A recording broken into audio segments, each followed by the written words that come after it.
Welcome back to the channel, welcome back to our new video. আশা করি সকলে ভালো আছো, সুস্থ আছো, আমরাও ভালো আছি। তবে আজকে আবার সেই ওনাকে নিয়েই আমাদের টপিক, যেহেতু টিনুকে যা নয় তাই বলেছে ওদের দলের যে সাকরেদার উনি কালকের লাইভে, সেটা নিয়ে আমাদের বক্তব্য রাখতে আসলাম। থাম্বনেল টাইটেল দেখে নিশ্চয়ই বুঝেই গেছো, দুদিন ধরে তো কন্টিনিউয়াসলি লাইভ চলছে। যেহেতু টিনা ফাঁস করে দিয়েছে 20 লাখ টাকার যে স্ক্যামটা, যে আগের বছর বার্থডেতে যেমন টাকা তোলার মতো তোলা হয়েছিল, বার্থডে করা ভিক্ষা তোলা বলবো না, ভিক্ষা করা হয়েছিল, ভিক্ষা করেছিল। এবছরও টাকা কিছু একটা কারণে এদের দরকার, সেই কারণে এই পুরো নাটকটা সাজানো হয়েছে টিনার নাম দিয়ে। আর সেখানে এই জিনিসটা সাপোর্ট কেন করছে জানো ম্যাডাম? কারণ ম্যাডামেরও এই টাকার মধ্যে ভাগ আছে, সেই কারণে এই জিনিসগুলো সাপোর্ট হচ্ছে। এবার বলি কথাগুলো, মানে উনি তো আধা খামচা শোনে, আর প্রথম থেকে উনি জানে না এসব ব্যাপার। একটা ক্লায়েন্ট যদি আমি ধরি, তার ব্যাপারে পুরোটা স্টাডি করে তারপর তো আমি বলতে বসবো। উনি কিন্তু সেটা করেনি। উনি কি করছে, জোশটাকে ওর ননদ কি বলেছে সেটা তুলছে। টিনু কোনো কেস তুলেনি, কালকে টিনুর লাইভও দেখেছি, সেটা নিয়ে বলে দিল যে ও ভয়ের চোটে কেস তুলে নিয়েছে। তাই জন্য এসে ক্লিয়ার করেছে টিনু যে কোথায় আমি এমন কিছু কেসও দিইনি আর এমন কিছু কেস তুলিও নি, যার জন্য এই কথাগুলো উঠছে।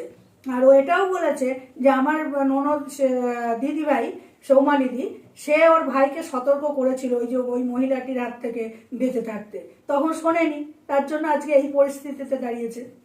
আর তারপরে এই তো কানাঘুষো অনেক কিছু শুনতে পাচ্ছি। টিনা যদি পরকিয়া করে, খারাপ হয়ে যায়, যে সে ছেলেটাকে বাড়িতে আনছে, নোংরামো করছে। আপনার ক্লায়েন্টটিও তো আপনার মেলায় হারিয়ে যাওয়া বোনটির সাথে নোংরামো করেছে শুনলাম, একটা আলাদা ঘরে পার্টির মধ্যে কি করছিল তারা, আর সেটা একজন দেখে ফেলেছে বলে সে এখন খারাপ হয়ে গেল, বলছে আমরা সাপোর্ট করিনি তাই আমরা খারাপ। সাপোর্ট করেননি না, কেন হয়েছে খারাপ? কারণ সে নিজের চোখে দেখে জিনিসটা সবাইকে বলে দিয়েছে। যে আপনি বলছেন, আপনি যদি সত্যি মানবাধিকারিণীর হয়ে থাকেন, বা ওই যে অনুব্রত মণ্ডলের ব্যাপারে যে খুব লম্পজম্প করেছিলেন, আমি ওকে জেলে পাঠিয়েছি, তাহলে উনি বেরোনোর সাথে সাথে আপনি ভয় পাচ্ছেন কেন? আপনি প্রথম এসে একবার মনে আছে কেঁদেছিলেন, আমি আপাইজ, আমাকে তোমরা এ করো। আবার কালকেও বলেছেন আমার হাতে পায়ে প্লেট বসানো আছে। তাহলে আপনি কি ধরনের মহিলা সেটা আপনি নিজেই কিন্তু প্রমাণ দিচ্ছেন এখানে। আর আপনার ওই আর একটা সাকরেদ আছে না, যে পুরো সেটা আমার মেয়ে খুব সুন্দর দেখাতে পারে, ও দেখাবে হিপোপটেমাসের মতো মুখটা আপনাদের ইয়েতে লাইভের মধ্যে। আর তার সাথে হচ্ছে হিপোপটেমাসের কাজকে নিজে হেগে নিজেই ছড়ানো, পটি করে সেগুলোকে ল্যাস দিয়ে দিয়ে ছড়াতে থাকে।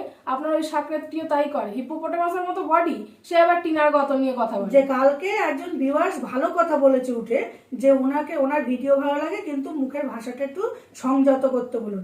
আপনি কি করলেন সেখানে, সেটা না বুঝিয়ে ওই ভিউয়ার্সটাকে নামিয়ে দিলেন। আপনি তো নিজেই নিজের কাছে ধরা পড়ছেন যে কতখানি নোংরা মহিলা আপনি কালকে উচ্চারণ করে জোরে জোরে বলছেন দুশ্চরিত্রা হ্যান ত্যান টিনুকে। আপনি খুব সুচরিত্রা তো।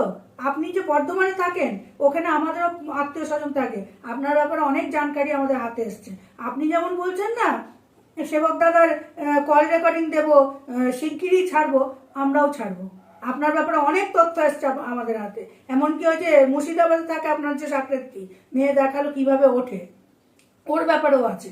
ওই যে দেওরের সঙ্গে বললে যে চোখ কেঁদে ভাষায়, ও লোককে বলবে দোষ নেই, ও যে কি নোংরামিটা করে সেটা সব দিতে পারি কিন্তু নিতে পারি না। কেউ কিছু বললে তখন কাঁদতে বসে যায়, আমাকে কেন বললো? তাহলে তুমিও লিমিটে থেকে কথা বলা শেখো মামুনি, তাহলে আর তোমাকে বলবে না কেউ। তাহলে এতই যদি ভয়, কালকে বলছে আমি মস্তানের মতো চলি, তাই যদি হয় তাহলে ঈশানী যখন কেসের ভয় দেখিয়েছিল, তাহলে সেটাও নিশ্চয়ই নাটক ছিল, ঝুলে যাওয়া করা, সেখান থেকে পরে ফাঁস হয়েছে তো। আর ওই যে আপনার বোনটি মেলায় হারিয়ে যায়, ওর স্পেশাল দিদি সেই বলেছিল যে সব নাটক, গলায় তো দাগই নেই, ঝুলে গেছে।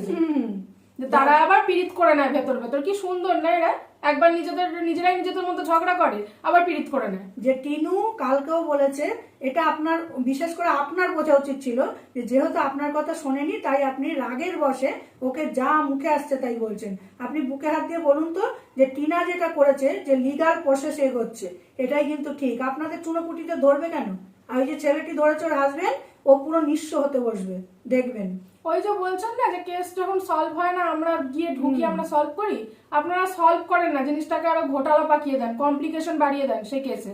সেই জন্য এই যে দেশ দুনিয়ায় এত ডাইভোর্স হচ্ছে, এত কেস হচ্ছে, দেখেন কি যে সবাই আপনাদের মতো মানুষদেরকে হায়ার করে না, তারা লিগাল প্রসিজারে এগোয়। যে পুরো ক্লিয়ার করলো যে আমি আমার ছেলেকে দেখার জন্য আমি গিয়ে প্রথমে তো কেস দিয়েছি, আবার যে কাস্টডি নেওয়ার, আর এটা বলেছে যে আমার ছেলেকে 1 বছর হয়েছে দেখিনি, আমার ছেলেকে দেখানো হোক। আপনারা কি বলছেন, যখন পেরিয়ে গেছিল 1 বছর আগে ছেলের কথা মনে পড়েনি? কিছু ভিউয়ার্সদের উদ্দেশ্য বলছি আর আপনাদের উদ্দেশ্য বলছি, বোকার মতো, বোকা কান্ঠার মতো কথা বলেন কেন?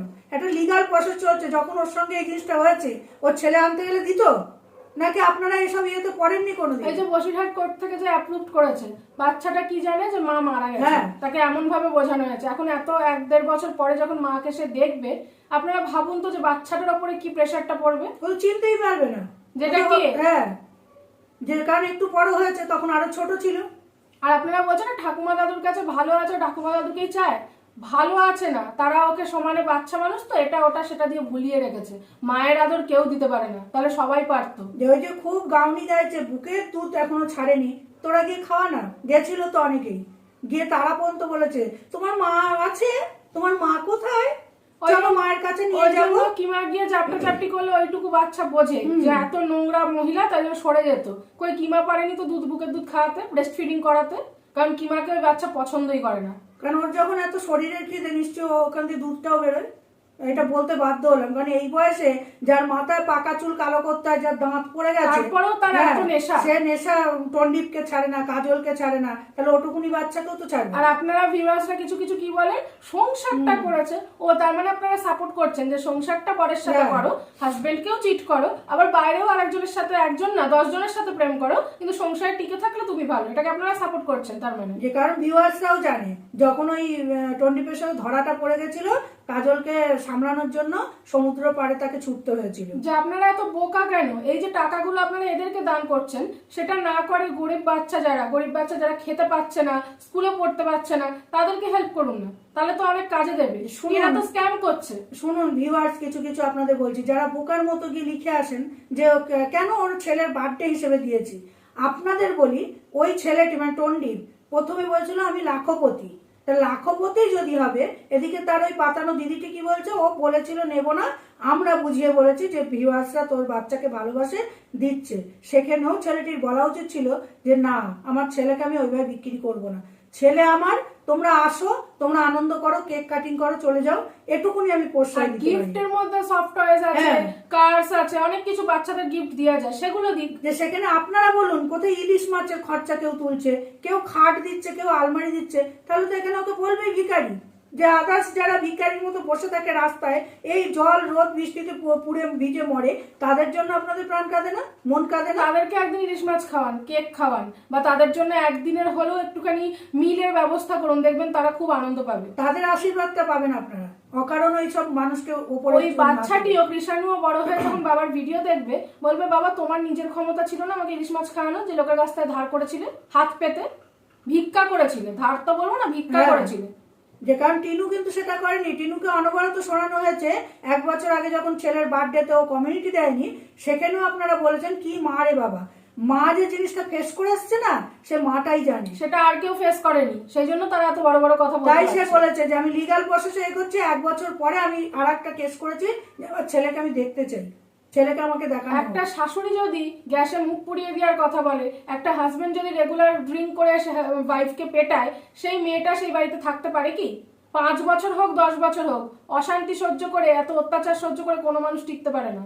যে দেখুন, আপনারা যারা টিনুকে বাজে কথা বলছেন তাদের উদ্দেশ্যে বলছি, টিনু সৎ বলেই কালকে স্বীকার ও নিজেও করেছে যে হ্যাঁ, আমার ওই অল্প বয়স তো, পরের কাছে ভালোবাসাটা না পেয়ে হয়তো একটু পা পিছলে ছিল, ও নিজে বললো যে আমি নিজে স্বীকার করেছি, আর এরকম অন্যায় হবে না, আমি সংসারটা করতে চাই। সেখানে ওর হাজবেন্ড কি করেছে, একটু একটু করে খাবার সবার হাতে তুলে দিয়েছে, তাহলে কে খারাপ, ওর হাজবেন্ড না ও? আপনারা একটু বুদ্ধিটা খুলুন। হাজবেন্ড যদি ভালোই হতো তাহলে সোশ্যাল মিডিয়ায় এই জিনিসটা আনতো না তো। হাজবেন্ড ওয়াইফ মিলে বসে মিউচুয়াল জিনিসটাকে মিটিয়ে নিত আর সংসার করতো। ওর হাজবেন্ড দেখেছে এটাই মোক্ষম সুযোগ, যে এটাকে পুরো বেচি আর সবার হাতে আমার বউকে খাদ্য হিসাবে তুলে দিই, সবাই ছিঁড়ে ছিঁড়ে খাক আর আমি সেটাই মজা নিই। মানে এই বুদ্ধিটা হয়নি তখন, বলেছিল যে ম্যান্ডি স্যান্ডির মতো, ম্যান্ডি যেটা করছে চর্চায় আসবো, ওইভাবে কি ইজ্জতটাকে বিক্রি করে চর্চায় আসা?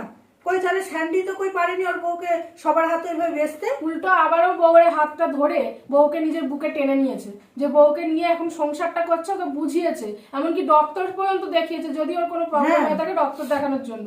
এই টনদীপ কি করেছে? কিচ্ছু করেনি, শুধু দিনের পর দিন বউকে বেঁচে গেছে। উল্টে এদেশ নয় ওদেশে পর্যন্ত পাঠিয়ে দিচ্ছে, ওই প্রশ্রয় দিয়েছে ওই ছেলেটিকে, যে কিভাবে টিনুকে অপমান করেছে। ম্যাডামকে ঢপবাজ কেন বলুন তো বলা হয়? এক তো এই জিনিসগুলোকে সাপোর্ট করে, আর একটা কথা উনি নিজে বারবার বলে আমি পলিটিক্স করি না, কিন্তু উনি নিজেই কিন্তু বিজেপি পার্টির সাথে যুক্ত। ওনার পুরনো যে ভিডিও তার মধ্যেই এটা স্বীকারোক্তি আছে। তাছাড়াও কি ওনার নাকি কাপড়ের দোকান ছিল, সেই কাপড়ের দোকানে ভাঙচুর হয়েছে, ওনার বাড়িতে নাকি 15টা বোম পড়েছে। তা ম্যাডাম জিজ্ঞাসা করতে চাই, আমার এটা একটা ভেতর থেকে একটা কৌতূহল যে আপনার বাড়ির লোক বেঁচে আছে তো 15টা বোম পড়ার পরে, নাকি নিজেকে নায়ক মুভির অনিল কাপুর ভেবেছিলেন যত কিছুর পরে আমি বেঁচে আছি, সৎ পথে কাজ করছি? তা সৎ পথে কাজের তো কোনো নমুনা দেখতে পাচ্ছি না আপনার কাজের মধ্যে। তো ওয়াইটিতে এসছেন, এখানে পলিটিক্স আমরা আনি না বা আনবো না, কে তৃণমূল কে বিজেপি। ওই যে আপনার সাকরেতি বললো যে এবার আমাদের তাহলে ভিডিওগুলো দিতে হবে টিনুর সেবক দাদা কি কি বলেছে। আপনারা কোনোদিনই দিতে পারবেন না, ওসব ভয় দেখানো। আর যদি দেন, ওই যে সব এখন টেকনিক গুলো বেরিয়ে গেছে না, ওই সব দিয়ে তার গলা নকল করে অনেক কিছুই হচ্ছে। এআই ইউজ করে। হ্যাঁ, কারণ সেবক দাদা ও কালকে টিনুও বলেছে যে আপনারা যে নিজেদের থেকে বলছেন এত নিয়েছে অত নিয়েছে, আমি তো জানি যে আমি তাকে দিয়ে, সে আমার হয়ে কেস লড়ছে, যতটুকুনি দরকার ততটুকুনি উনি নিয়েছেন। তাহলে তার ওপর দিয়ে আপনারা চাপালে তো হবে না। আপনারা চাইছেন ওই সেবক দাদাকেও খারাপ করে যাতে টিনু আপনাকে ধরে। টিনু অত মানে কাঁচা খেলোয়াড় নয়, আপনাকে ধরবে, ও বুঝে গেছে আপনাকে। আর এই ঢপবাজিগুলোর জন্যই আপনারা এই পুরোনো কথাগুলো তুলে ধরলেন, নাহলে আপনি কি করেন না করেন কোন পার্টিতে আছেন সে নিয়ে আমাদের কোনো লেনা দেনা নেই।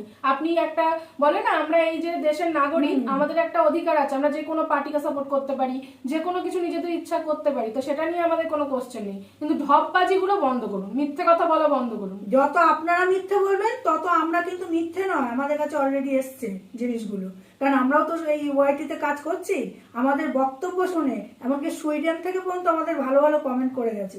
নিশ্চয়ই আমরা ভালো কথা বলছি, তাই জন্য আমাদের ভালো কমেন্টটা আসছে। একটু ঘুরে যাবেন আমাদের চ্যানেলে। আপনি সেদিনই আমাদের চোখে পড়ে গেছিলেন, ঘিরে যাওয়া যেটাকে বলে, যেদিন ওই সাকরেত গুলোকে আপনার দলে নিয়েছিলেন, ওই নোংরা অশ্লীল ক্রিয়েটার গুলো আপনার দলে আছে, মানে আপনি কতটা ভালো সেই দিনই মানুষের বোঝা হয়ে গেছে।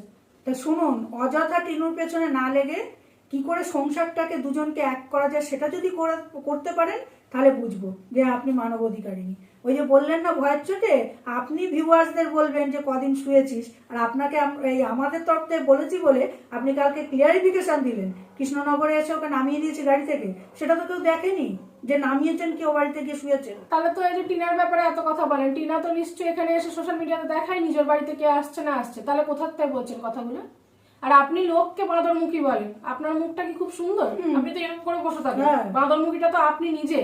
সেটা একবার দেখুন আয়নায় নিজেকে, তারপরে লোকের ফিচার্স নিয়ে, লোকের ফেস নিয়ে কথা বলবেন। তা শুনুন, আপনাদের মতো নোংরা মানুষদের নিয়ে বেশি বোকা ঠিক না, তাহলে আমাদেরও মানে চরিত্রটা নষ্ট হতে চলেছে। আপনি যত নোংরামি করবেন তত প্রতিবাদ করতে আমরা মা মেয়ে বসবই। আর একটা কথা, ভিডিও শেষের মুখে একটা 2 লাইন আমি গাইবো, আমার বাপি।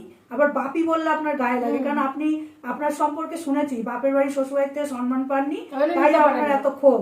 তা আমার বাপি একটা গান আমাদের শুনিয়েছিল যে একজন গায়ক মানে বাউল গায়ক আর একজন রাজামশাই ওনার গান শুনতে চেয়েছিল। সেখানে গিয়ে ওই বাউল কিন্তু জানে না যে রাজামশাই কি করেছে, ও শুধু একটা কলি গেয়েছিল, ও তোর কুলের কথা বলবো নাকি। আর রাজামশাই ভেবেছে সে কি, আমি কি করেছি উনি জানলো কি করে, একটা একটা করে খুলছিল শরীরের গয়না থেকে, জামা কাপড় থেকে। যখন লাস্ট আন্ডারপ্যান্টটা খুলতে যাবে তখন তো আর পারেনি, তখন বলেছে থামো থামো, আমি গু থেকে কুলটা কুড়িয়ে খেয়েছিলাম, তুমি দেখলে কি করে। তা সেই অবস্থা হয়েছে আপনার, বুঝেছেন? আপনার ব্যাপারেও আস্তে আস্তে সবকিছু রিভিল হচ্ছে, ইভেন আপনার ওই মেলায় হারিয়ে যাওয়া বোনের ব্যাপারেও রিভিল হচ্ছে। ওইগুলো চোখ মুখ একদম বিধ্বস্ত অবস্থায় কালকে ক্লারিফিকেশন দিতে বসে গেছিল যে আমি এটা করিনি, আমি ওটা করিনি, বাচ্চাটার মুখের দিকে তাকিয়ে বার্থডে সেলিব্রেট করেছি, এত কিছু ভাবিনি। আবার কি ওই বাড়িতে গিয়ে বসেই আমি ক্লারিফিকেশন করিয়ে দেবো যে আমি সংসার ভাঙিনি, সবাই চোখে দেখছে যে সংসারটা কে ভেঙেছে। যে কারণ ওখানে সুতপা তার মিটআপে রেখেছে তার বার্থডের দিন, সে নিজের খরচায় খাইয়েছে, ওর মতো নয়। তাতেও কি বলছে, বাচ্চাটাকে হিংসা করে নাকি সুতপাদি বার্থডে মিটআপ রেখেছিল গিফট পাওয়ার লোভে। গিফট কে না পেতে ভালোবাসে, একটা বাচ্চা হোক বা বুড়ো হোক। আর একটা কথা, মিটআপে যেমন রেখেছিল, মিটআপটা খাইয়েওছে কিন্তু প্রতিটা মানুষকে, এরকম নয় যে তাদের কাছ থেকে শুধু গিফটটাই নিয়েছে। আর যারা গিফট নিয়ে গেছে তারা ভালোবেসে নিয়ে গেছে, ভিক্ষা কিন্তু করেনি সুতপাদি যে আমাকে এটা দিতে হবে ওটা দিতে হবে। আর ওদিকে ওরা কি করেছে, ছোট বাচ্চাটাকে ইউজ করেছে, বাচ্চাটাকে ওই মুহূর্তে এটা ওটা দিয়ে মায়ের কাছ থেকে সরিয়ে রেখেছে। ধর্মে সইবে তো? এই যে আমাদের যে বার্থডে সেলিব্রেট হয়, আমরা কি ভিউয়ার্সদেরকে বলি অনেক বড় করে বার্থডে করবো, ভিউয়ার্সরা তাদের কাছ থেকে কি কোনো টাকা তুলি? আপনাদের গ্রুপের এরাই হোয়াটসঅ্যাপে গ্রুপ করে টাকা তোলে, সরাসরি কিউআর কোড দিলে ধরা পড়বে। এরপরে আবার সেখান থেকে নিজের হাজবেন্ডের চিকিৎসাটা পর্যন্ত করিয়েছে। এই জিনিসগুলোকে খুঁটিয়ে দেখা শুরু করুন, তারপরে এখানে আসবেন ক্লারিফিকেশন দিতে বা জিনিসটাকে সলভ করতে। আপনি আদৌ মানবাধিকারী নেই। আপনাকে ওই দিনই চিনেছিলাম গীতমের লাইভে উঠে যখন বাবলি ম্যাডামকে বলেছিলেন যে রেড লাইট এরিয়ায় দাঁড়ানো মহিলা, আদৌ তো আপনি বোধহয় সেটা। যেভাবে আমরা প্রতিবাদ করি না, আমিও একসময় ভেবেছিলাম সমাজসেবিকা বা মানবাধিকারীর জন্য কাজে যুক্ত হব, কিন্তু যেভাবে স্ক্যাম দেখছি আর আপনাদের যা মিথ্যাচারিতা দেখছি, আমার বোঝা হয়ে গেছে এসব জায়গায় আমাদের মতো সৎ মানুষরা টিকতে পারবো না। আমাদের সাথেও হয়তো তিলোত্তমাদির মতো অবস্থা করে ছাড়বেন, যেমন আপনারা দেখছি এখনকার দিনে সবার পেছনে লাগছেন। টিনাকেই ছাড়ছেন না, ওই মেয়েটিও সব জানতে পেরে গেছিল বলে তাকে সরিয়ে দেওয়া হলো। যে ভিডিও মারফত কিভাবে একটা মানুষকে মৃত্যুর দিকে ঠেলে দিতে পারে, আপনাদের মতো কিছু মহিলাকে না দেখলে কেউ বুঝতে পারতো না। তো ভিউয়ার্সরা একাও আর এদেরকে বয়কট করো, বিশেষ করে এই মানবাধিকারিনীর নাম নিয়ে যিনি বসেছেন আর হচ্ছে এই সাকরেতগুলো, এদেরকে বয়কট করো। তোমরা উঠে ভালো কথা বলো, তোমাদেরকে নামিয়ে দেয়, তোমরা পারছো না একজোট হলে। ওই জন্য তো আমি উঠি না, কারণ আমি যদি কোশ্চেন করা শুরু করি এরা নিতে পারবে না আর আমাকে নামিয়ে দেবে, ওই কারণে আমি উঠি না। তো চলো, এইটুকুনি আমাদের বলার ছিল। যদি ভালো লাগে লাইক কমেন্ট করো, এখানেই এন্ড করছি।